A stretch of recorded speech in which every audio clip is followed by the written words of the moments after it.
નામક શિવલિંગ સાક્ષાત ભગવાન શિવનું આપેલું છે. આના દર્શન કરીને જે રામેશ્વર શિવના દર્શન કરશે તે કૃત્ય થઈ જશે. તો અહીંયા શ્રી રામચંદ્રજી દ્વારા શ્રી હનુમાનજીને જ્ઞાનનો ઉપદેશ આપેલો એ સમાપ્ત થાય છે. તમે તમારો કિંમતી સમય આપીને આ જ્ઞાન ઉપદેશ સાંભળ્યો એ બદલ હું આપ સૌનો ખૂબ ખૂબ આભાર વ્યક્ત કરું છું અને આશા પણ રાખું છું કે તમને આ જ્ઞાન ઉપદેશ ગમ્યો હશે. જો તમને આ જ્ઞાન ઉપદેશ સાંભળવો ગમ્યો હોય તો બીજા 5 લોકોને પણ સંભળાવજો.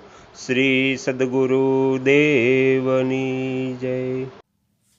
આગળના વિડીયો જોવા માટે આ ચેનલને સબસ્ક્રાઈબ કરો અને જો આ વિડીયો પસંદ આવ્યો હોય તો લાઈક કરો.